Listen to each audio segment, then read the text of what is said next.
여러분 꼭 우리 베스트 2명 정해서 한 사람이 2명 전도하고 또 정착하고 이렇게 해서 영혼 구원에 우리 모두가 함께 달려가기를 예수님의 이름으로 축복합니다. 아멘. 사랑하는 가족 여러분, 이번 주간에도 우리 한 사람 한 사람 모든 개인에게는 성령님께서 동행하신 은혜와 그리고 우리 가정에는 아브라함의 복이, 또 우리 교회는 번성 번영의 복이 풍성히 임하시게 되기를 예수님의 이름으로 축원합니다. 아멘. 자, 새해 들어서 두 번째 맞는 주일입니다. 희망에 대해서 지난 주일과 오늘 함께 말씀을 나누려고 합니다. 어떤 사람이 이런 이야기를 했습니다. 사람이 살기 위해서는 필요한 것이 꼭 3가지가 있다. 첫째는 음식, 두 번째는 건강, 세 번째가 희망이다라고 했습니다. 그렇습니다, 여러분. 오늘 이 시기, 이 시대, 그리고 또 이 세상을 살아가는 우리 모두에게는 희망이 꼭 필요합니다. 할렐루야, 꼭 필요합니다.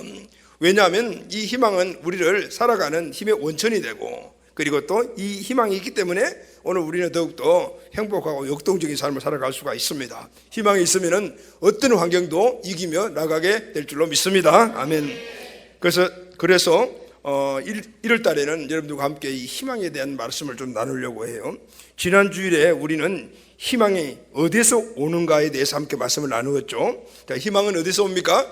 믿음에서 옵니다. 할렐루야. 믿음에서 희망이 옵니다. 히브리서 11장 1절 말씀을 보면은 믿음은 바라는 것들의 실상이요 했습니다. 다시 말하면은 믿음은 바라는 것입니다. 바라는 것은 바로 희망, 소망이잖아요. 그렇기 때문에 믿음 안에 이미 소망이 들어 있습니다.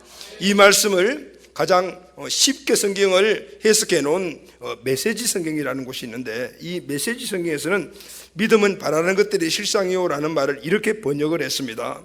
하나님을 신뢰하는 믿음이 삶의 희망을 갖게 하는 튼튼한 기초가 된다 그랬어요. 다시 말하면 하나님을 신뢰하는 믿음, 이 믿음이 우리의 삶의 희망을 갖게 하고, 그리고 이것은 우리의 삶의 든든한 기초가 된다. 아멘. 굉장히 쉽게 번역을 했습니다. 자, 믿음에서 희망이 나오고, 아멘. 그 희망이 믿음을 든든하게 세워준다, 이 말씀입니다. 여러분, 희망은 어떤 환경에서 오는 것이 아닙니다. 믿음에서 오는 것입니다. 아멘. 자, 여러분 예수님 믿으십니까? 아멘. 하나님 믿으시죠? 아멘. 그러면 이미 저와 여러분 안에 희망이 들어 있습니다. 이미 희망이 시작된 줄로 믿습니다. 지난주에 우리가 함께 나눈 말씀입니다. 희망은 믿음 안에서 우리에게 온다. 자, 그러면 오늘 그 다음 질문을 해보도록 하겠습니다. 이 희망은 어떻게 자라는가? 자, 여러분, 믿음이 희망을 낳았습니다. 그렇다면 이 믿음에서 나온 그 희망은 어떻게 자라는가? 자동적으로 자랍니까? 아닙니다. 뿌리에서 한 줄기가 나오지만은 그 줄기에 열매가 맺히기 위해서는 성장할 수 있는 그 환경이 필요합니다. 땅이 척박하면은 잘 자라지 않습니다. 날씨가 너무 추워도 잘 자라지 않고 너무 더워도 잘 자라지 않습니다. 비가 오거나 바람이 지나치게 불어도 잘 자라지 않죠. 이 환경이 나무의 존재는 바꿀 수가 없지만은, 그러나 이런 여러 환경이 나무가 건강하게 성장하고 열매를 맺는 데는 많은 영향을 줄 수가 있습니다. 여러분, 희망이라는 이 나무가 자라서 그 열매를 주릉주릉 맺게 만드는 이 좋은 환경은 어떤 환경일까요? 로마서 15장 13절 말씀을 보면요, 소망의 하나님이 기쁨과 평강을 믿음 안에서 너희에게 충만하게 하사 성령의 능력으로 소망이 넘치기를 원하노라, 이렇게 말씀하셨어요. 자, 하나님 어떤 하나님이십니까? 소망의 하나님이십니다. 할렐루야. 이 소망의 하나님이 오늘 우리에게 주시는 그 열매가 뭐냐 하면은 기쁨과 평강이다라고 말씀하고 있습니다. 이 기쁨과 평강은 어떻게 얻을 수 있는가 하면 믿음 안에서 얻을 수가 있다는, 너희에게 하나님의 뜻을 충만하게 주는 걸 원하시고, 그리고 성령의 능력으로 이것을 이루어갈 수가 있다, 이렇게 말씀하십니다. 여러분, 소망의 하나님이 우리에게 주시는 희망의 열매는 기쁨과 평강입니다. 할렐루야. 기쁨과 평화, 이 말씀이죠. 그런데 여러분, 이 기쁨과 평화, 평강은 희망에 의해서 맺은 열매이기도 하지만은 또한 이 희망을 계속해서 키워주는 그 환경이 되기도 합니다. 여러분, 희망이라는 나무가 자라서 열매를 주렁주렁 맺게 만드는 이 좋은 환경이 무엇인가 하면은 바로 기쁨과 평강이다라고 말. 할렐루야. 아멘. 희망을 키우는 환경이 된다.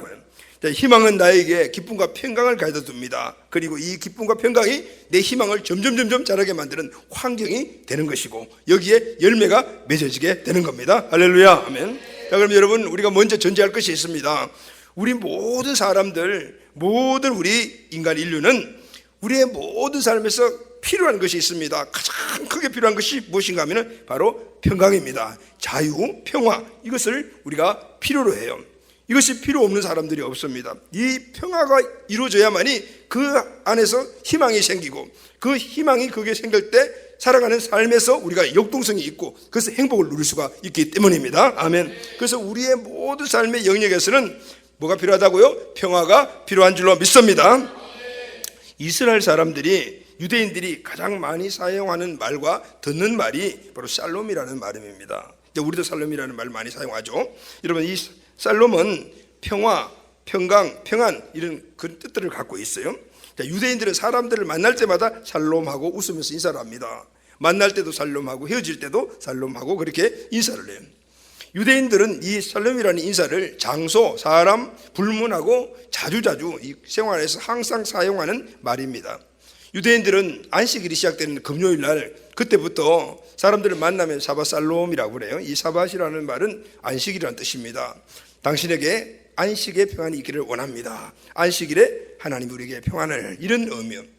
또 이스라엘 사람들은 국가처럼 많이 부르는 노래가 헤베누 살롬 알레 아켐이라는 이 노래가 있는데 제목이 뜻이 뭐냐면 평화가 당신들에게 있기를 바랍니다. 이렇게 이스라엘 사람들은 개인적으로, 국가적으로, 이 민족적으로 이 평화, 살롬 이 단어를 많이 사용합니다. 자, 그럼 여러분, 유대인들은 왜 이렇게 살롬이라는 단어를, 평화라는 단어를 많이 사용하고 노래까지 하고 있는 것일까요?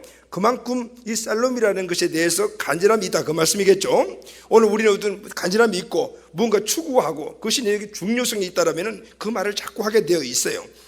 이스라엘 백성들이, 유대인들이 마찬가지입니다. 이 사람들은 이 샬롬, 평화, 평강, 자유에 대해서 굉장히 마음속에서 갈망을 갖고 있는 것이죠.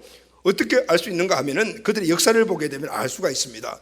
유대인들의 역사를 보게 되면은 이 평화의 시대가 별로 없어요. 거의 없습니다. 구약시대부터 유대인들은 수많은 나라들의 침략을 받아서 나라가 평안한 적이 거의 없습니다.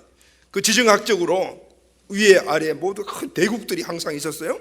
그러니까 이들이 전쟁을 할 때 항상 이 팔단 지역을 지나가야 되니까 우리나라가 반도 위치에 있어 일본이 대륙이 일본으로 갈 때 항상 지나가면서 질파쳤던 그런 쓰라린 과거들이 우리도 있잖아요. 그게 비슷한 거예요. 그러니까 이 지정학적 이유 때문에 이 유대인들은 평안할 날이 거의 없었습니다. 요셉을 따라서 애굽으로 내려간 이후에도 거기서 대민족을 이뤘지만은 그러나 후기에는 노예 생활을 했습니다. 400년 만에 그들이 해방이 되어 나왔지만 40년 동안 또 광야 생활을 해야 했습니다. 가나안 땅에 들어가 국가를 세웠지만은 그러나 계속해서 끊임없이 강대국들의 침입을 받았어요. 블레셋, 아수르, 바벨론, 페르시아, 그리스 전쟁을 해야 됐고, 그리고 예수님 오신 이후 70년에 주 70년에는 로마에 의해서 완전히 망하고 말았습니다. 이때 많은 대부분의 유대인들이 세계 각처로 흩어졌어요. 그리고 약 2000년 동안 세계 각 나라에 흩어서 나그네로 살았습니다.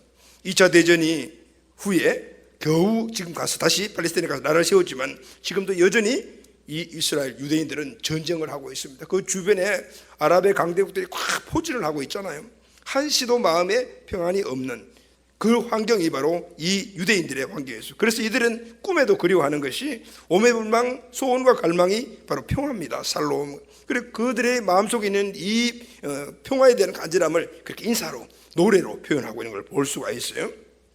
그들이 역사를 통해서 발견한 진리는 평화가 없으면 희망이 없다라는 것이었어요. 여러분, 평화가 없으면 희망도 없습니다.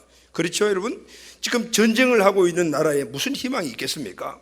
개인이나 국가나 서로 치고받고 찢고 뽑고 싸우고 있는데 그게 무슨 소망이 보이겠어요?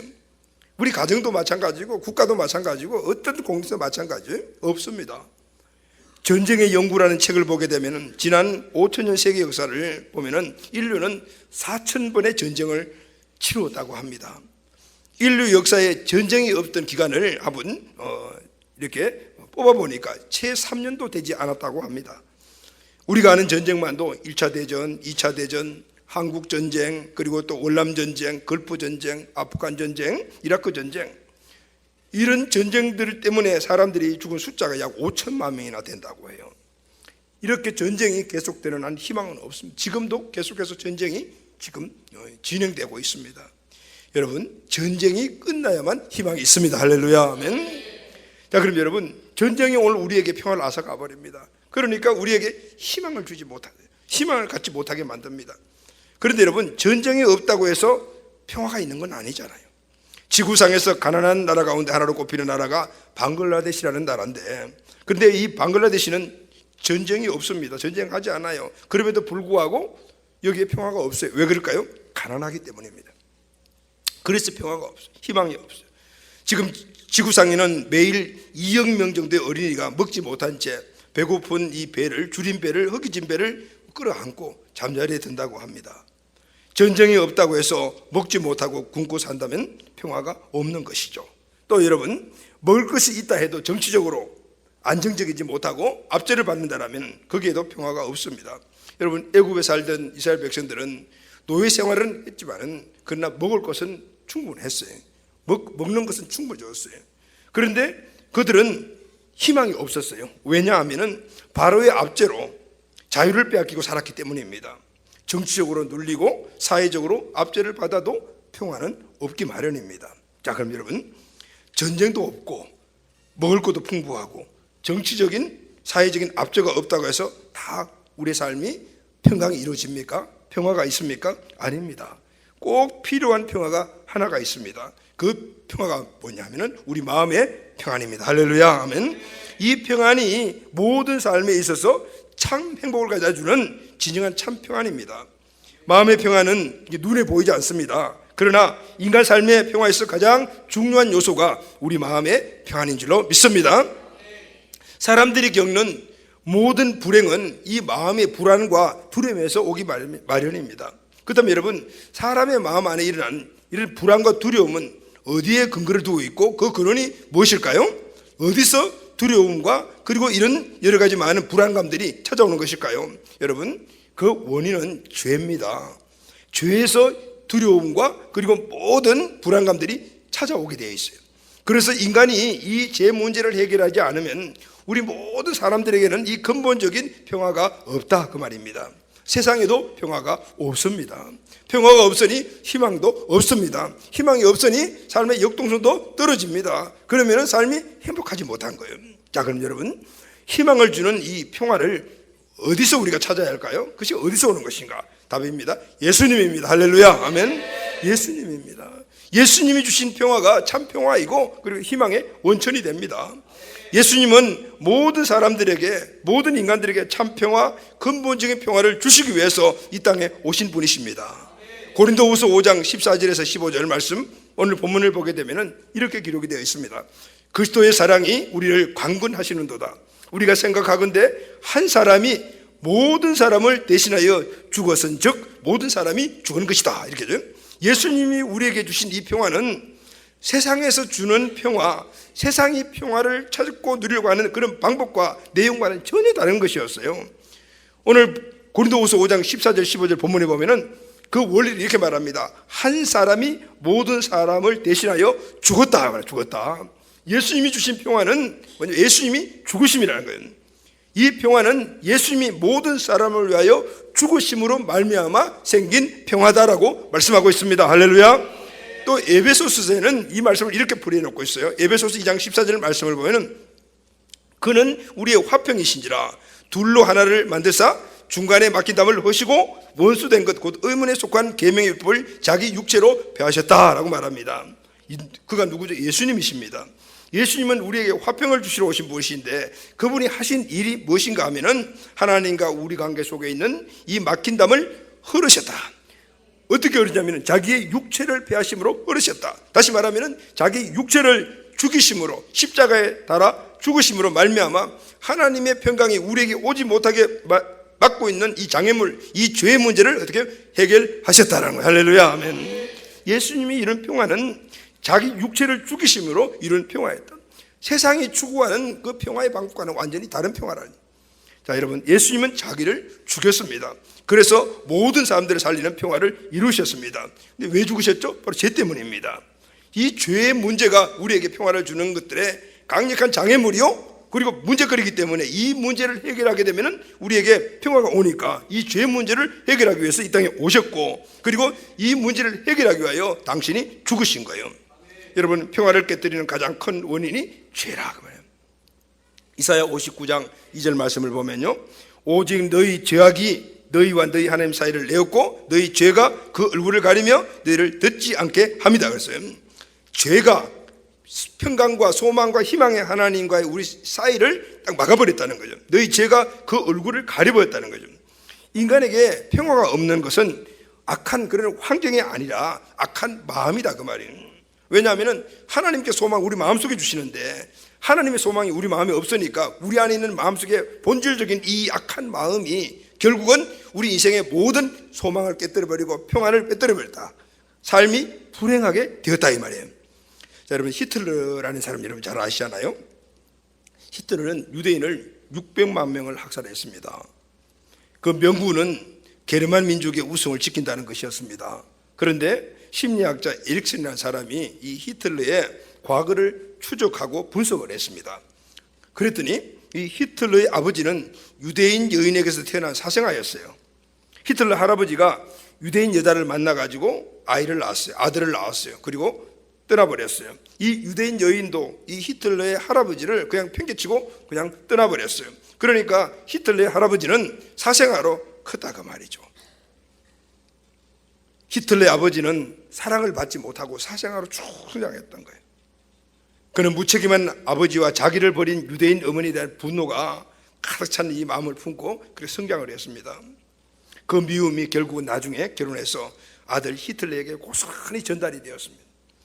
히틀러 마음속에 있던 유대인들을 향한 미움이 600만 명이라는 유대인들을 학살했고 2천만 명의 사상자를 낸 2차 대전의 주범이 되었던 것입니다.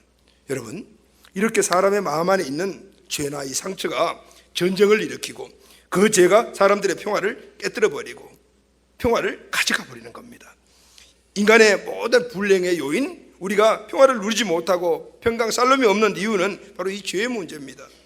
예수님이 자기를 스스로 죽이신 이유가 바로 개인과 세상의 평화를 깨뜨리는 이 죄 문제를 해결하시기 위함인 거예요. 할렐루야. 그래서 여러분, 예수님이 이 땅에 오셔서 이 죄 문제를 깨뜨리기 위해서 스스로 당신이 자기의 몸을 폐했어요. 죽으셨어요. 이 죄 문제가 해결되어서 우리에게 얻어진 것이 있어요. 그 얻어진 것이 뭐냐면은 새로운 신분입니다. 그 새로운 신분이 새로운 피조물이라는 신분이에요. 오늘 본문에서 그 말씀을 하고 있습니다. 17절 말씀 보면은 그러자 누구든지 그리스도 안에 있으면 새로운 피조물이라 이전 것은 지나갔으니 보라 어떻게 새 것이 되었도다. 여러분, 새로운 피조물이 무엇입니까? 새로운 피조물은요, 이전 것은 죽고 다시 태어났다 이런 뜻입니다. 태어날 때부터 우리는 죄를 안고 있었잖아요. 이게 첫사람이거든. 우리 첫사람은 태어날 때 원래 자연인 그 모습 그대로 그것이 첫사람인데 이런 죄를 안고 태어난다면 죄를 안고 태어난 이 첫사람이 죽었다. 그리고 예수님 때문에 새로운 사람이 되었다. 이게 바로 새로운 피조물이에요. 이 일이 그럼 어떻게 이루어졌습니까? 예수님이 우리 죄를 대신해서 죽으셨기 때문에 이루어진 줄로 믿습니다. 아멘. 예수님이 우리의 죄로 인해 하나님과 막힌 담을 자신의 몸으로 다 허물어 버리신 거예요. 할렐루야. 아멘. 예수님이 자기를 죽여 이룬 이 평화의 방법은 지금까지 인간들이 평화를 얻는 방법과는 전혀 다른 방법이었어요. 여러분, 사람들은 평화를 어떻게 얻으려고 합니까? 어떤 방법을 취해서 평강과 평화의 삶을 살기를 원합니까? 그런데 예수님이 이 땅에 오셔서 이룬 이 평화의 방법은 사람들이 이 땅에서 평화를 누리고 평강을 누리고 이렇게 살아가려고 하는데 하는 그 방법과는 완전히 달랐다 그 말입니다. 여러분, 평화를 얻는 데는 두 가지의 방법이 있어요. 두 종류의 방법이 있습니다. 첫째는 로마식 평화, 하나는 성경적 평화입니다. 로마식 평화는 자기를 위하여 남을 죽임으로 얻는 평화입니다. 그래서 끊임없이 전쟁하고 끊임없이 힘으로 다른 사람들을 지배함으로 말미암아 내가 평안하게, 내가 평화를 누리려고 하는 거예요. 2차 대전 시 독일과 일본 행했던 그런 방법들이에요. 지금도 공산당이나 아니면 과격파 이슬람 단체들이 추구하고 있는 이런 것들, 무기를 동원하고 테러를 동원해서 내가 원하는 그런 평화를 누리겠다라는, 이것이 바로 로마식 평화의 방법이에요. 그런데 여러분, 예수님의 방법은 어떤 방법이었습니까? 예수님 방법은 달랐습니다. 자기를 죽여서 다른 사람들에게 평화를 나눠주는 방식입니다. 할렐루야.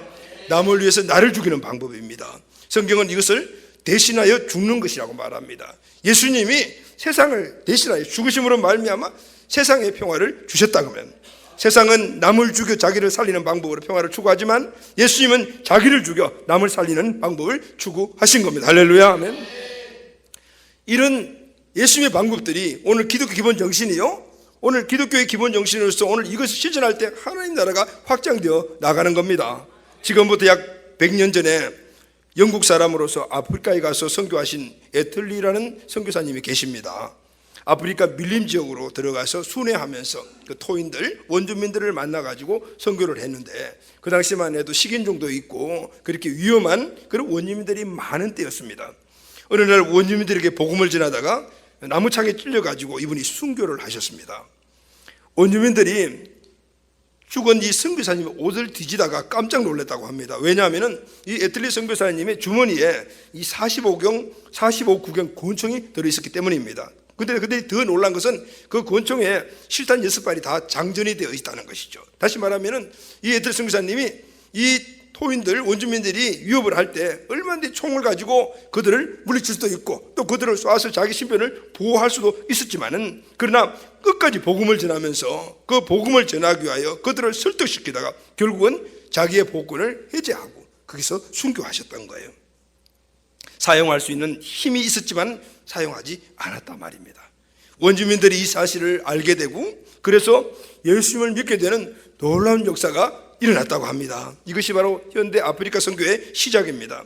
여러분, 이것이 바로 예수님의 평화의 원리입니다. 할렐루야. 아멘. 십자가의 원리가 바로 이겁니다. 하나님의 나라가 이런 사람들을 통해서 예수님의 이 평화의 방식을 적용하고 이를 실천하는 사람들을 통해 지금도 확장되어 나가고 있습니다. 할렐루야. 인류 역사를 보게 되면은 예수님의 이 평화 방식이 옳았다는 것을 증거하고 있습니다. 힘으로 평화를 추구했던 그 성경에 나와 있는 나라들은 지금 역사의 흔적이 없이 다 사라졌습니다. 또 그 이후에 남아있는 나라가 있다도 오명을 안고 있고 얼마 가지 않아서 이 모든 나라들도 틀림없이 역사에서 사라질 것이다. 이건 우리가 물보듯이 뻔하게 다 아는 거죠.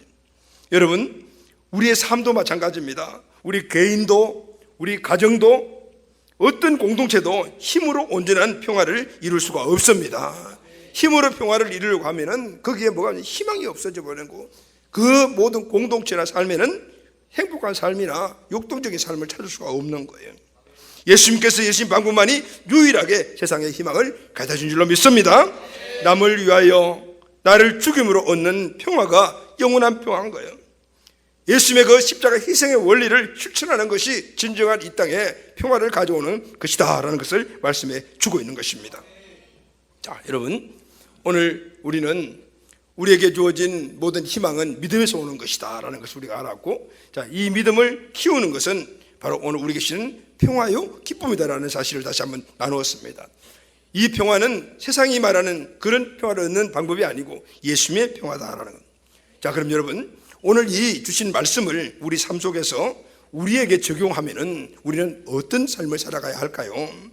그러면 이제부터는 오늘 이 원리를 아는 우리들은 어떻게 살아가야 하는가? 자, 여러분, 이 평화를 만들어야 될 줄로 믿습니다. 그리고 만든 이 평화를 흘러보내는 거예요. 평화를 만들어서 그것을 흘러보내게 될 때 내가 흘러보내는 그곳이 희망이 넘치는 곳이 될 줄로 믿습니다. 아멘. 내가 이 평화를 만들어 가야 돼요. 예수님 이 땅에 오셔서 평화를 만들어 온 모든 사람들이 흘러보냈듯이 우리도 오늘 이 평화를 만들어서 그리고 내가 있는 모든 삶의 영역에서 풀어내놓을 때 오늘 그것이 희망이 넘치는 삶이 일어나게 되는 것입니다. 희망이 내 삶에 찾아오게 되는 것입니다. 자, 그럼 여러분, 이 평화를 그럼 어떻게 만들어 가야 될까요? 동일합니다. 예수님이 이 땅에 오셔서 평화를 만든 동일한 원리가 우리에게 적용이 됩니다. 고린도후서 5장 18절에서 19절 말씀을 보면은 모든 것이 하나님께로서 났나니 저가 그리스도로 말미암아 우리를 자기와 화목하게 하시고 또 우리에게 화목하게 하는 직책을 주셨으니 이는 하나님께서 그리스도 안에 계시사 세상을 자기와 화목하게 하시며 저희 죄를 저희에게 돌리지 아니하시고 화목하게 하는 말씀을 우리에게 부탁하시더라. 이 말씀 보게 되면요, 중요한 말씀이 화목하게 하는 직책이다. 자, 예수님은 직접 오셔서 화목하게 하셨죠. 우리에게 평안을 주셨지만은, 그러면은 오늘 우리는 이 화목을 어떻게 이루어가야 하는가?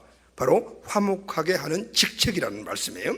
화목하게 하는 직책을 우리에게 주셨다. 예수님은 화목을 만드셨고 우리는 그 직책을 가졌다는 직책을.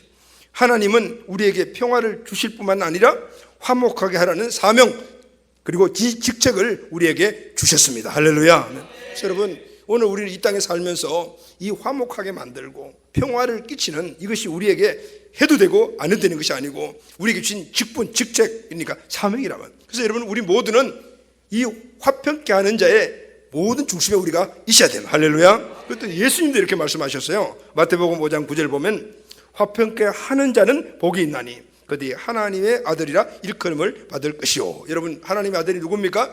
저와 그리고 여러분들 모두가 우리가 하나님의 아들입니다. 하나님의 아들은 어떤 사람입니까? 평화를 아는 사람, 평화를 말하는 사람 아닙니다. 화평케 하는 자입니다. 다시 말하면 하나님의 아들은 화평케 하는 자, 다시 말하면 피스메이커란 말이에요. 평화를 만드는 자가 하나님의 아들이다 그 말이에요.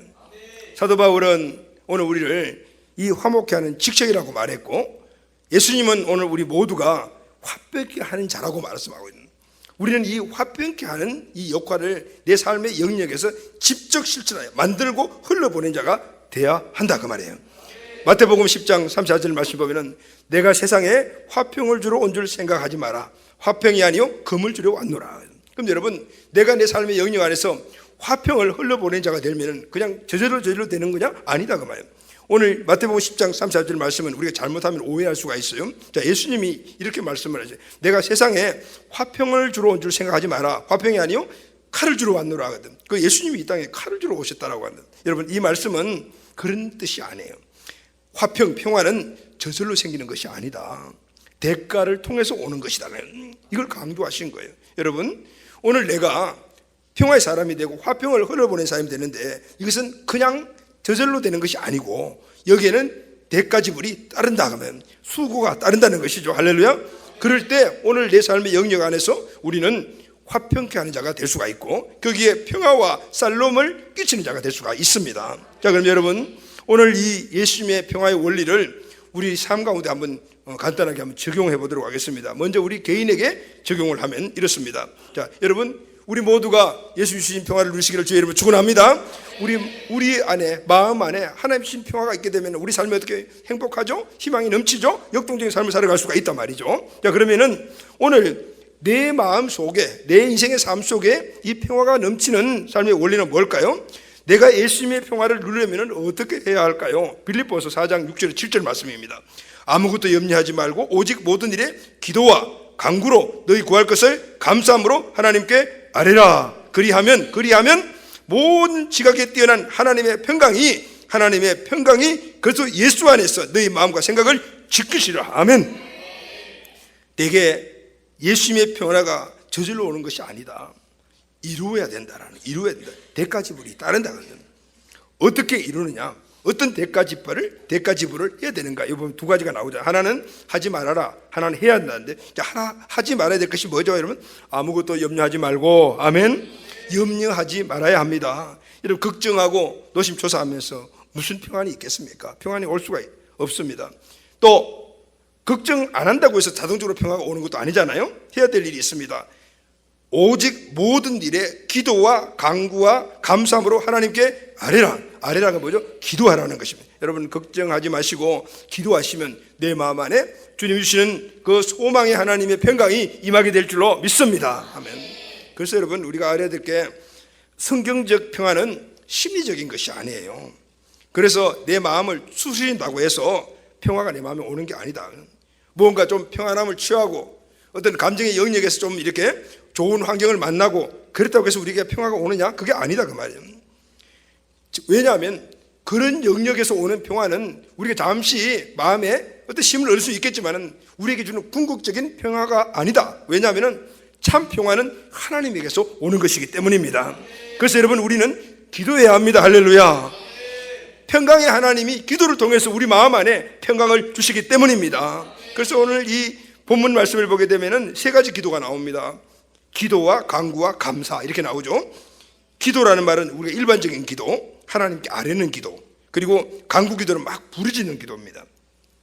그리고 감사 기도는 감사로 찬양하는 기도를 말합니다. 이때 하나님의 평강이 내게 임하는 겁니다. 여러분 뭐 꼭 이 기도 저 기도 이거 하나가 우리가 오는 게 아니고 모든 포괄적으로 우리가 기도할 때 하나님이 우리에게 하나님의 평강을 허락하여 주십니다. 아멘. 하나님의 평강은 하나님 주신 선물이지만 대가 지불은 따른다. 내가 기도해야 된다는 것이죠.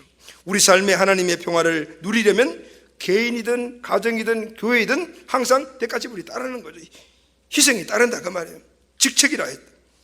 이게 바로 예수님의 희생의 원리다. 예수님도 이 모든 사람들에게 평화를 주시기 오셨는데 그냥 오셨다고 해서 평화가 모든 사람들에게 주어졌습니까? 아니요. 그분도 십자가에 자기 몸을 찢으시고 폐하시고 죽으심으로 말미암아 엄청난 대가 지불을 통하여 모든 인류가 평화를 얻는 길을 열어 놓으신 거예요. 할렐루야. 아멘. 가정생활도 마찬가지입니다. 헨리 나우엔이라는 사람이 쓴 친밀함이라는 책에서요, 그분이 이런 이야기를 했습니다. 우리 인간에게 가장 친밀함을 누리는 곳이 두 곳이 있다. 식탁과 침실이다. 가정을 이야기해요. 식탁과 침실. 음식을 먹으면서 총을 겨누는 사람은 없다. 무장하고 잠자리에 드는 사람도 없다. 군인들도 식사할 때는 무기를 내려놓는다. 먹는다는 것은 평화와 안식을 의미한다. 잠자리 들 때는 그보다 더 약해진다. 식탁과 침대는 무장해제의 상징이다. 식구들은 식탁에서 모든 것을 내놓고 편하게 음식을 먹고, 부부는 침대에서 무장을 해제하고 서로 사랑한다. 가정은 이 세상에서 유일하게 무장을 해제하는 곳이다. 가정에 와서도 권총 차고 어슬렁어슬렁거리면 안 된다. 그러면 자기도 모시고 다른 사람도 모신다. 평화가 없어진다. 가정은 평화를 만들어서 나눠주는 곳이다. 여러분, 가정이 어떤 곳이라고요? 평화를 만들어가지고 나눠주는 곳이에요. 교회도 마찬가지거든요. 그런데 여러분, 가정에 우리 가족들이 모였는데 밥을 먹으면서 권총 차고 밥을 먹는 거예요. 밥 먹다가 한번 빵 쏘는 거예요. 야, 너 왜 그따위밖에 못하니? 이렇게 하면 되겠네. 빵! 욱! 총알 한번 쏘고요. 빵! 이기심으로 그냥 너 그게 뭐야? 너 하는 게 잘 된 거야? 총을 쏘지 않더라도 권총만 차고 다녀도 가정은 불안해요. 평화가 없는 거예요. 남편도 무장해제, 할렐루야, 아멘. 아내도 무장해제, 자녀들도 무장해제, 아멘. 덕게 분노의 이 총알, 자존심의 총알, 이기심의 총알, 빵빵빵 이게 쏘기 때문에, 이 권총을 차고 다니기 때문에 가정이 불안한 거예요. 불안하니까 뭐가 없어요? 가정 희망이 없는 거예요. 희망이 없으니 삶이 행복하지 못한 거예요. 불안하죠. 여러분, 가정에 평화가 넘치면 희망도 넘치고 가정은 행복해질 줄로 믿습니다. 오늘 이후로 우리 온 가족들 전부 다 무장해제하시기를 주의 이름으로 축원합니다. 교회 생활도 가정과 마찬가지입니다. 교회 생활의 평강도 저절로 오는 것이 아닙니다. 교회는 평화를 선포하는 곳이고 또 평화를 만드는 평화 제작소와 같습니다. 그리고 그 평강을 세상에 나아가서 내가 살아가는 삶의 영역 어디죠? 가정, 직장, 아니면 사업장, 학교 등등에서 나눠주는 거예요. 그래서 여러분, 교회는요, 세상에서 유일하게 각기각층의 사람들이 다 모였습니다. 한번 생각을 해보십시오. 여러분들이 적을 두고 있는데 공동체에 교회만큼 다양한 사람들이 모여 있습니까? 남녀노소, 직업도 다르고 그리고 또 출신도 다르고 이런 사람들이 다 모여 있는 곳이 교회입니다. 그런데 내가 몸담고 보게 되면 특정한 분류의 사람들만 모여 있단 말이죠. 그러니까 교회 안에 각계각층의 사람들이 다 모여 있으니까 다들 어떻게 자기 생각 주장하고 이러다 보면은 갈등이 일어나는 거예요. 교회 안에 와서 자기 자신의 평화를 누리려고 한다고 말이죠. 내 자신의 평화를 누려보고 자연스럽게 갈등이 일어난다. 그러나 여러분, 교회는 이런 다양한 사람들을 통해서 다양한 평화를 만드는 곳인 줄로 믿습니다.